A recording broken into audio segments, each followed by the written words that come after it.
A very good morning to the students of class 11th. In the class of economics, we are completing today our lesson number 5, that is theory of demand, and this is our lecture number 19. In our last lecture we have discussed cross price effect. Today we are going to discuss the relationship between income and demand. So let me first tell you what income is. Income means your source to earn money of livelihood, यानी कि ज़िंदगी को जीने के लिए जिस source से आपको पैसा मिलता है, जिस सोर्स से आप इनकम को कमाते हैं, वो आपका इनकम कहलाता है. It can be anything.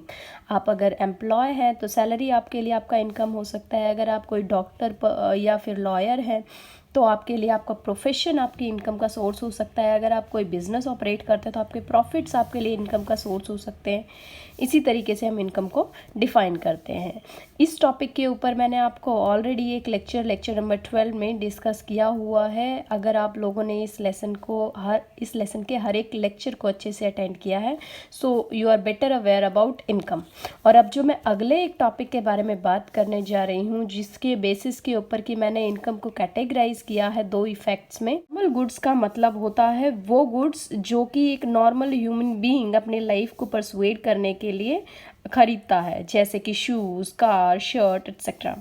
Inferior goods वो गुड्स होते हैं that are less in quality. ऐसे क्वालिटी का मतलब है इनकी क्वालिटी इन्फीरियर होती है, क्वालिटी पुअर होती है, इसीलिए इन्हें लोग बहुत ही कम प्रेफर करते हैं यूज़ करने के लिए. जैसे गेहूं के इंस्टेड आपको बाजरा या ज्वार यूज़ करना पड़े. जैसे कि अगर हमारी इनकम, नॉर्मल गुड्स के कंटेक्स्ट में बात कर रही हूँ मैं, अगर हमारी इनकम बढ़ती है तो हम उस प्रोडक्ट की डिमांड भी बढ़ा देंगे. जैसे अगर मेरे पास इनकम बढ़ी तो मैं शूज़, कार, शर्ट ये सब चीज़ें ज़्यादा खरीदूंगी.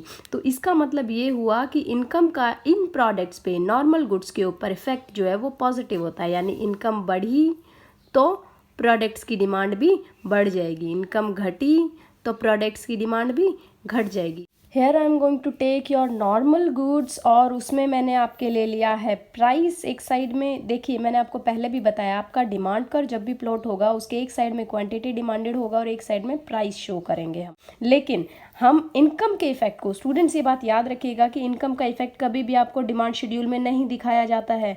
डिमांड के शेड्यूल में हमेशा यही दो चीज़ें ही कवर की जाएंगी. ये मैंने सिर्फ और सिर्फ आपको शो करने के लिए दिखाया है कि किस तरीके से प्राइस के ऊपर कोई इफेक्ट ना आने के बावजूद भी हमारी क्वांटिटी डिमांडेड जो है उसमें चेंज देखने मिलता है. जैसे देखिए, पहले भी मेरा प्राइस 666 रुपीज़ ही था और अभी भी मेरा प्राइस 6 रुपीज़ ही है. लेकिन इनिशियली जब मेरी इनकम 10,000 रुपीज़ की थी तब मेरे 6 रुपीज़ के प्राइस होने के पर मेरे प्रोडक्ट की डिमांड में कितनी करी थी? 10 यूनिट्स, यानी कि क्वांटिटी क्यू मैंने यहाँ पे डिनोट किया है. सेम वेज 10 ही मैं डिमांड कर रही थी in the next couple of a month. लेकिन जैसे ही मुझे मेरा प्रमोशन मिला, जैसे ही मुझे मेरी सैलरी में एक बढ़ोत मिली, इंक्रीज़ हुआ, मैंने मेरी डिमांड को भी क्या कर दिया? इंक्रीज़ कर दिया. और डिमांड को कितने यूनिट से इंक्रीज़ कर दिया? 2 यूनिट से मैंने इंक्रीज़ कर दिया. अब जो मेरी पहले क्वांटिटी Q थी उसके इंस्टेड मेरे पास अब एक नई क्वांटिटी है, दैट इज़ Q1. यानी कि जो पहले मेरा डिमांड कर्व के ऊपर प्लॉट हो रहा था पॉइंट A, उसके इंस्टेड अब मेरे पास में नया डिमांड कर्व के लिए पॉइंट प्लॉट हुआ है, दैट इज़ B. और इन लाइन्स को जब मैं ज्वाइन करती हूँ तो मेरे पास पहले जो डिमांड कर्व D था उसकी बजाय एक नया डिमांड कर्व आ गया, दैट इज़ D1. यानी मुझे फॉरवर्ड शिफ्ट देखने मिला, राइटवर्ड शिफ्ट देखने मिला अपने डिमांड कर्व में. मैंने आपको shifting of demand curve already समझाया है बच्चों, तो आई थिंक इस बात को दोबारा बताने की ज़रूरत नहीं है कि मैं इसे फॉरवर्ड शिफ्ट या राइटवर्ड शिफ्ट क्यों बोल रही हूँ. आते हैं हमारे नेक्स्ट पॉइंट पे, that is decrease in income. यहाँ मैंने बताया कि इंक्रीज इन इनकम, अगर मेरी इनकम बढ़ी है तो मेरा प्रोडक्ट के लिए डिमांड भी मैंने बढ़ा दी. सेम बेस अगर मेरी इनकम डिक्रीज होगी तो मेरे प्रोडक्ट की डिमांड भी घट जाएगी. जैसे कि देखिए, मेरे पास सेम प्राइस 6 था, मैं क्वांटिटी डिमांड कर रही थी 10 यूनिट्स की, लेकिन जो सैलरी है वो 10,000 के इंस्टेड 8,000 हो गई है. यानी कि मेरी सैलरी क्या हो गई? डिक्रीज़ हो गई. मेरी सैलरी के डिक्रीज़ होने की वजह से मुझे मेरी क्वांटिटी में भी क्या करना पड़ा? डिक्रीज़ करना पड़ा. 10 के इंस्टेड अब मेरी क्वांटिटी हो गई है 6, यानी कि जहाँ मैं क्वांटिटी पहले Q डिमांड कर रही थी उसके इंस्टेड अब मेरी नई quantity I, that is Q1. और जो मेरा पॉइंट पहले A था उसके इंस्टेड अब मेरे पास पॉइंट आया B, यानी मेरा लेफ्टवर्ड शिफ्ट या डिक्रीज इन डिमांड कर्व मैं इसे कहूँगी. क्लियर है स्टूडेंट? तो इनकम में इंक्रीज हुआ तो मेरी डिमांड भी बढ़ी, इनकम में डिक्रीज हुआ तो मेरी डिमांड भी घट गई। ये रिलेशन होता है नॉर्मल गुड्स के केस में, लेकिन इंफीरियर गुड्स के केस में क्या होता है? इंफीरियर गुड्स, देखिए जब भी कभी आपकी इनकम इंक्रीज होगी तो आप इन गुड्स की डिमांड को कम कर देंगे। क्यों? क्योंकि कौन चाहेगा इंफीरियर क्वालिटी के गुड्स को यूज़ करना। आप जब बाजरा के इंस्टेड आप वीट को अफोर्ड कर सकते हो तो आप वीट की तरफ में अपनी डिमांड्स को मूव करोगे ना, इंस्टेड ऑफ बाजरा। आप बाजरा की कंजम्पशन को क्या कर दोगे? कम कर दोगे। यानी कि इनकम का इफेक्ट ऐसे गुड्स के साथ में नेगेटिव होता है। जब जब भी आप ऐसा देखेंगे कि आपकी इनकम बढ़ रही है, आप इन प्रोडक्ट्स की डिमांड को कम कर देंगे। And to show you the effects of inferior goods, I have categorized it into the two parts. One is increase in the income, another one is the decrease in the income. So इसके लिए मैंने आपके लिए demand schedules लिए हैं and demand कर respectively. तो मैं आपको दिखा रही हूँ कि सेम वेज जैसे वाई एक्सिस के ऊपर मैंने प्राइस लिया है, एक्स एक्सिस के ऊपर मैंने आपका क्वांटिटी डिमांडेड लिया है, सेम वेज मैंने आपका प्राइस और क्वांटिटी डिमांडेड को लिख लिया है स्टूडेंट्स। नाउ सी, मेरे पास प्राइस है 4 रुपीज़। अब आप सोच रहे होंगे कि मैम नॉर्मल गुड्स के टाइम पर आपने प्राइस 6 रुपीज़ लिया था, यहाँ इंफीरियर गुड्स के पॉइंट पर आकर के आपने प्राइस जो है वो 4 यूनिट्स क्यों लिया? स्टूडेंट सी, ये प्रोडक्ट्स के प्राइस जो है नॉर्मल गुड्स के कंपेयर में सस्ते होते हैं, इसीलिए तो पुअर क्लास के जो इंडिविजुअल्स हैं वो इन गुड्स को प्रेफर करते हैं। क्यों? क्योंकि वो नॉर्मल गुड्स को या हाई क्वालिटी गुड्स को अफोर्ड नहीं कर सकते, इसीलिए ये सस्ते गुड्स ही उनको उनकी ज़िंदगी को जीने के लिए हेल्प करते हैं, उनकी लिविंग स्टैंडर्ड्स को मैच करते हैं। तो देखिए, जब प्राइस 4 रुपीज़ ही है, प्राइस में कोई चेंज नहीं हुआ है, चेंज कहाँ हुआ है? हमारी इनकम के अंदर हुआ है। और जैसा कि मैं पहले भी बता चुकी हूँ कि इनकम का कोई भी पार्ट, जो ये पार्ट है, ये मैंने सिर्फ आप लोगों को शो करने के लिए दिखाया है, डिमांड शेड्यूल में ये कभी भी शो नहीं होता है। चलिए, तो जब 4 रुपीज़ का प्राइस था आपके प्रोडक्ट का, यानी बाजरे का, लेट्स टेक, आपके बाजरे का जब 4 रुपीज़ का प्राइस था तो मैं 8 यूनिट्स डिमांड करी थी, जब तक मेरी प्राइस जो था, मेरी इनकम जो थी वो 6000 रुपीज़ थी। एक दिन मुझे पता चला कि मुझे प्रमोशन मिला है और इसीलिए मेरी इनकम जो है वो 10,000 हो गई। अब जब नेक्स्ट मंथ मेरी इनकम 10,000 हो जाएगी, प्राइस बाजरे का अभी भी वही है 4 रुपीज़, लेकिन मैं क्या कर दूंगी? अपनी डिमांड को कम कर दूंगी। इनकम तो मेरी बढ़ी है, लेकिन मैंने क्या किया?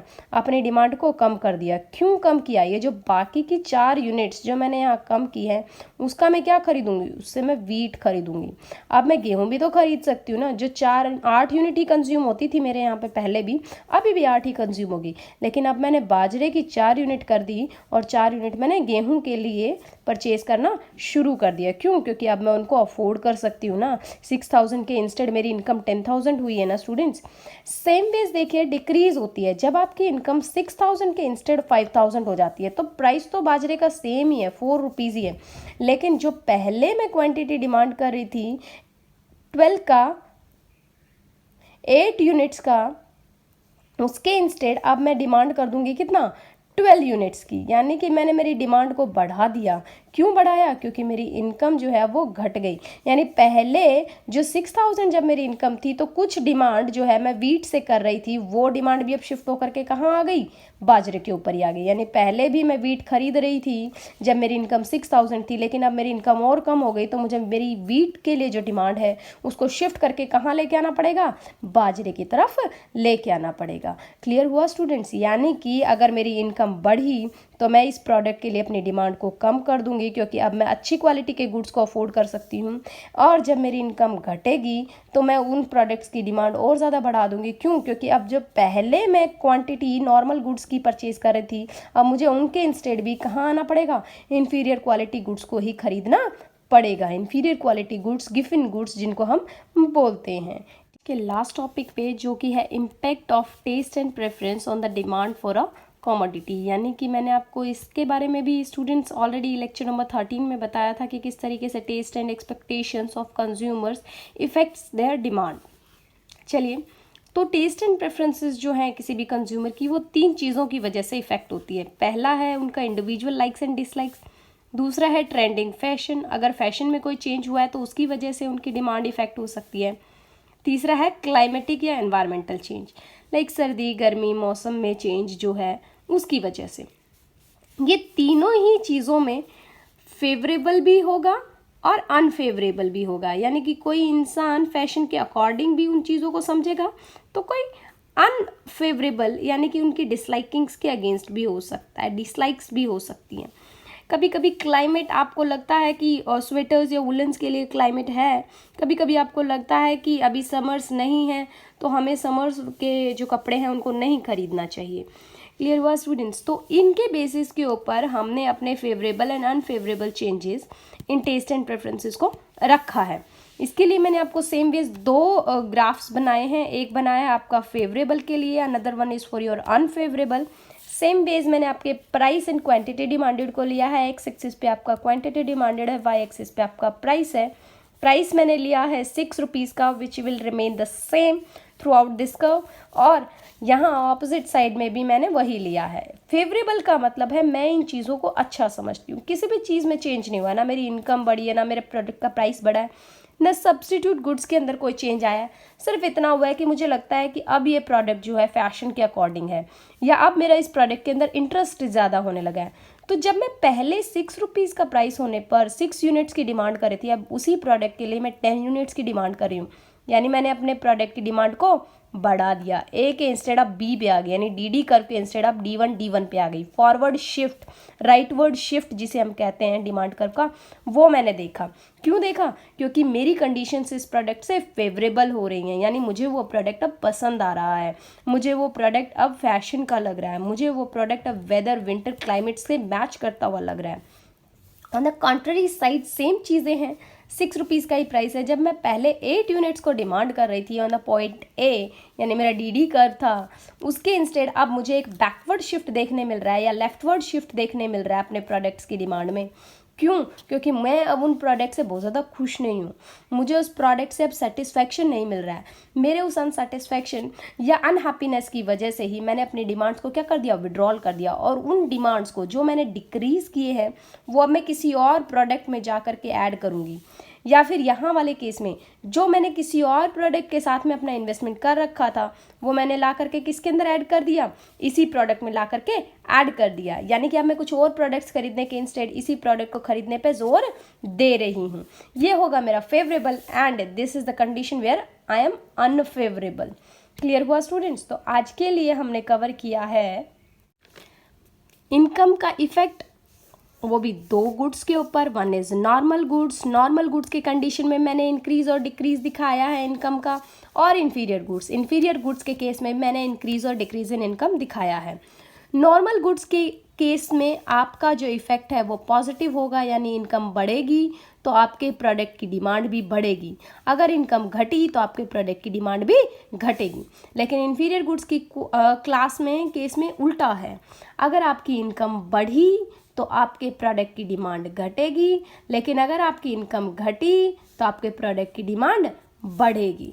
क्लियर है स्टूडेंट? इसके बाद हमने कवर किया impacts of taste and preference on demand, यानी कि अनफेवरेबल एंड फेवरेबल, इसको मैंने दो कंडीशन में डाला है। अगर मैं किसी चीज़ को लाइक करती हूँ तो मैं उसके प्राइस में कोई भी चेंज आए बगैर उसके लिए डिमांड बढ़ा दूंगी, लेकिन अगर मैं किसी प्रोडक्ट को डिसलाइक करने लगी हूँ तो मैं उस प्रोडक्ट की डिमांड को घटा दूंगी। कोई चेंज नहीं हुआ, ना इनकम, ना प्रोडक्ट का प्राइस, ना सब्स्टिट्यूट गुड्स के प्राइसेस, ना ही कोई कॉम्प्लीमेंट्री गुड्स है, बट मैं सिर्फ और सिर्फ अपने टेस्ट एंड प्रेफरेंसेस से इफेक्ट होकर के अपनी डिमांड को बढ़ा या घटा रही हूँ। Clear student?